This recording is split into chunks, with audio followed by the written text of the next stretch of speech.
लेकर किया जा रहा है। ये हमारे देश का 8वीं जो ये जनगणना होने जा रहा है आज़ादी के बाद का। इसमें कुछ बिंदु हैं मैं जिसमें बताना चाहूँगा आप सबको। ये जनगणना जो है टोटल डिजिटल होगा, कोई हाथ से या पेन से भरा नहीं जाएगा। ये 16 अप्रैल से छत्तीसगढ़ में से शुरू होगा, जो 30 अप्रैल को प्रथम चरण में समाप्ति होगी, जिसमें लोग स्वयं सर्वे करके ऑनलाइन भर सकते हैं। उसको एक आईडी मिलेगा। उसके बाद वो जो है 1 मई से 30 मई तक जो सर्वे करता है वो घर घर आएंगे और आपके जो यूनिक आईडी मिला हुआ है उससे मिलान करेंगे। आपने जो सर्वे भरा हुआ है वो सही है कि नहीं है, उससे मिलान किया जाएगा और वो घर घर पहुँचेंगे। हमारा ये कहना है कि ये जो जनगणना हो रही है, ये इसमें मैं ये बताना चाह रहा हूँ कि आम आदमी पार्टी इस बात के लेकर ऑब्जेक्शन की जा रही है कि इसमें जो राजपत्र में जो 33 बिंदु प्रकाशित हैं जनगणना को लेकर, जिसमें प्रश्न पूछे जाएंगे प्रथम चरण में, 33 बिंदु जो प्रकाशित किए गए, जिसमें लोगों से पूछा जाएगा कि क्या क्या चीज़ें हैं, उनके घर में क्या है, छत हैं, ये सारी चीज़ें हैं। इसमें हमारा ऑब्जेक्शन ये है कि बिंदु क्रमांक 12 जो है, बिंदु क्रमांक जो 12 है जो है, इसमें परिवार के मुखिया की बात किया जा रहा है, जिसमें अनुसूचित जाति जनजाति का कॉलम है, लेकिन उसमें पिछड़ा वर्ग का कॉलम कहीं भी नहीं है।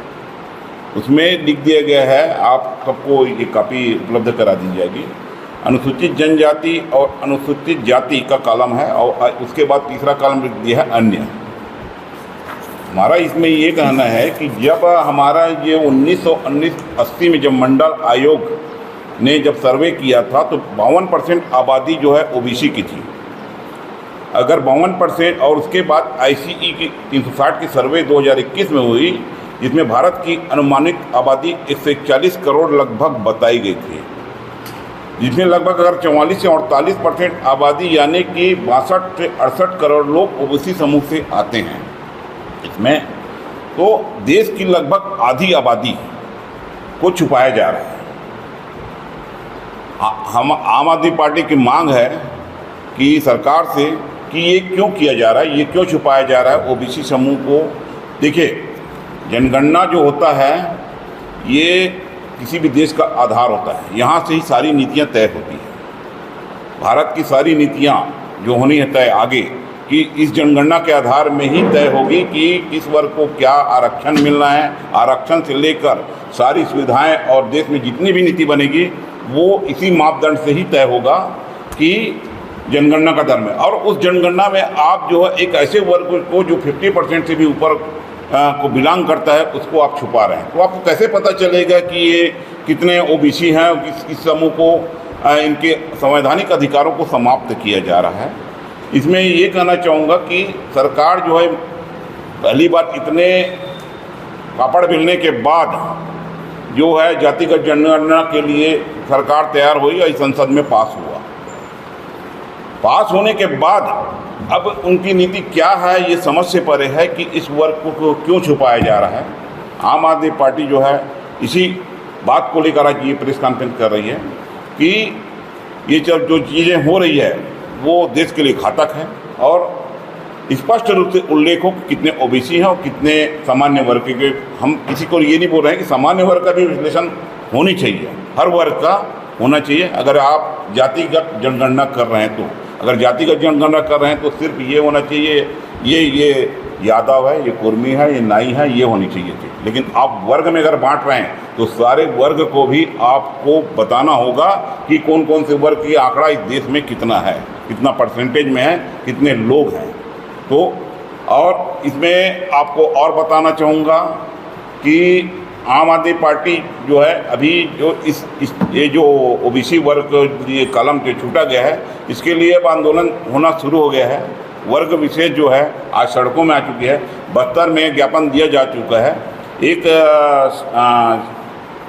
संघ है जो है नाराजगी व्यक्त करते सर्व छत्तीसगढ़िया समाज एसटी एंड ओबीसी महासंघ, इन्होंने कल परसों महासुन में भी ज्ञापन सौंपा है कलेक्टर को राष्ट्रपति के नाम में, और ये जो है बस्तर से शुरुआत हो चुका है। तो ये नाराजगी दिख रहा है वर्ग का। तो आज एक ऐसे वर्ग को आप छुपाने का प्रयास कर रहे हैं। क्या नीति है मोदी सरकार की, ये समझ से परे है।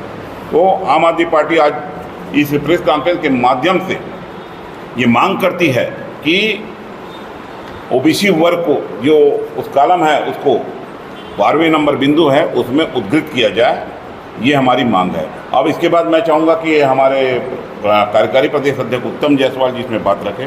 आज आम आदमी पार्टी ने पत्रकार वार्ता की है, वो इसलिए कि डिजिटल जनगणना शुरू हो रही है। डिजिटल जनगणना होनी चाहिए, इसका हम स्वागत करते हैं, लेकिन ओबीसी वर्ग को उसमें किसी प्रकार से ध्यान नहीं दिया गया है। ओबीसी वर्ग का जो कॉलम है वो हो सकता है त्रुटिवश उन्होंने नहीं दिया हो। हमारी सरकार से मांग है कि ये जो ओबीसी वर्ग का ऑप्शन है वो दिया जाए, अन्यथा प्रदेश के सभी जिलों में इसके लिए हम लोग आंदोलन करने को बाध्य होंगे। बहुत से सामाजिक संगठन हमारे संपर्क में हैं और उन सामाजिक संगठनों से संपर्क के साथ हम इस आंदोलन को बड़ा रूप देंगे। 13 तारीख को हमारे प्रदेश के सभी जिलों में जो है राष्ट्रपति के नाम ज्ञापन दिया जा रहा है। उसके माध्यम से हम सरकार को चेतावनी दे रहे हैं कि ये डिजिटल पोर्टल जो है उसमें सुधार कर ले यह सरकार, अन्यथा आम आदमी पार्टी यहाँ पर आंदोलन करेगी। उत्तम जायसवाल, प्रदेश कार्यकारी अध्यक्ष, आम आदमी पार्टी छत्तीसगढ़। इसमें लोगों को जोड़ने के लिए और पार्टी कार्यकर्ताओं को भी आगे लाने के लिए आप लोग रणनीति स्तर पर क्या कदम उठाएंगे? देखिए, आप जानते हैं ओबीसी का परसेंटेज 75% ओबीसी छत्तीसगढ़ में है। और जब भूपेश बघेल की सरकार थी, भूपेश बघेल की सरकार बोले थे हम ओबीसी के लिए अलग से रिजर्वेशन लाएंगे। अब देख रहे हैं जब केंद्र में और राज्य में मोदी सरकार आई है, तो मोदी सरकार अब जो डिजिटल अपना ये सेंसस होने वाला उसमें ये हमारा जो कॉलम होना चाहिए ओबीसी का कॉलम को हटा दिया है। तो ओबीसी का कॉलम क्या कुछ प्रॉब्लम वश हटाए हैं कि इंटेंशनली हटाए, तो इसी चीज़ को जानना चाह रहे हैं। क्योंकि अगर ओबीसी का अगर हमको पता नहीं लगा कितने परसेंटेज ओबीसी है और उनका परसेंटेज और उनको जो बेनिफिट होना चाहिए ओबीसी का, वो जब सेंसस में नहीं रहेगा कॉलम, तो हम उनको वो सेंसस ये बेनिफिट से वंचित हो जाएंगे। तो एक बड़ा सा एक वर्ग है जो ये बेनिफिट से वंचित हो जाएगा। उस वर्ग विशेष को ओबीसी को नहीं मिलेगा, उसको लेके आम आदमी पार्टी रणनीति बनाएगी। हम पूरे छत्तीसगढ़ में आंदोलन जैसे करेंगे, पूरे ओबीसी वर्ग को जगाएंगे। आम आदमी पार्टी ओबीसीओ के हक के लिए, सेंसस में उनके कॉलम के लिए, उनके हक के लिए खड़ी है, ये बताएंगे सरकार को। जी, अनुषा जोसेफ, आम आदमी पार्टी छत्तीसगढ़ से प्रदेश सचिव। जी, भूपेन्द्र चंद्राकर, प्रदेश उपाध्यक्ष, आम आदमी पार्टी छत्तीसगढ़। क्या लगता है इसमें सरकार से कहीं चूक हुई है? हमें तो ऐसा नहीं लगता कि ये चूक हुई है, ये जानबूझकर किया गया है। केंद्र की मोदी सरकार जो है जानबूझकर, पहले तो ये जानबूझ के इसको इस पास ही नहीं करना चाह रहे थे कि जातिगत जनगणना करवाना ही नहीं चाह रहे थे। अब जब दबाव पड़ा पूरे देश में तब इन्होंने राजी किया और ये पास हुआ है। तो वो जानबूझ के इस वर्ग के कलम को जानबूझ के हटाया गया है। इससे ये वर्ग को सुविधाओं से वंचित होना पड़ेगा। आम आदमी पार्टी इसी का विरोध कर रही कि आप पिछड़ा वर्ग के कॉलम को लाइए, जिससे इनको जनगणना के आधार पर मिलने वाली सुविधाओं का लाभ मिल सके। कांग्रेस के नेता जो है भूपेश बघेल ने भी इस जाति जनगणना को लेकर के मांग उठाई, क्या लगता है आप भी उसी के पीछे चल रही है? जी नहीं, आम आदमी पार्टी जो है ये जो जितने भी सामाजिक संगठन हैं उन्होंने हमसे कहा कि ये इस तरह से बातें हो रही है। और हमने ये कॉलम, देखिए भारत का राजपत्र है, भारत का राजपत्र है, इसमें 12वें नंबर बिंदु में कहीं पर भी उल्लेख नहीं है कि ये जो है यहाँ पे उसका अन्य को दिया जाए बोल के। सीधा सीधा अन्य, आप क्या कहना चाह रहे हैं कि अन्य मतलब अन्य क्या होता है? भाई आप ST SC अन्य नहीं होता। पिछड़ा वर्ग जब भारत के संविधान में है, बाबा साहब ने और मंडल आयोग के तहत पिछड़ा वर्ग को जब आरक्षण का लाभ मिला हुआ है, उस वर्ग को चिन्हांकित कर दिया गया है। तो इस जनगणना में पिछड़ा वर्ग को क्यों चिन्हांकित नहीं किया जा रहा है? हमारा सवाल ये है। हमको इस केंद्र की मोदी सरकार के ऊपर संदेह है और हम 13 अप्रैल को इसके लिए हर प्रदेश के हर जिले से हम इसमें आवाज़ उठाएंगे। हर जिला कलेक्टर को राष्ट्रपति के नाम में ज्ञापन सौंपेंगे। इस मामले को लेकर प्रदेश स्तर पर कुल कितने पार्टी के कार्यकर्ताओं से बातचीत की गई है? प्रदेश में लगभग हमारे 450 ब्लॉक अध्यक्ष से बात हो चुकी है हमारी, और ये 450 ब्लॉक अध्यक्ष गांव-गांव में जा रहे हैं। आपके राज्य की खबरें, आपके शहर की खबरें सबसे पहले जानने के लिए देखते रहें अमर उजाला।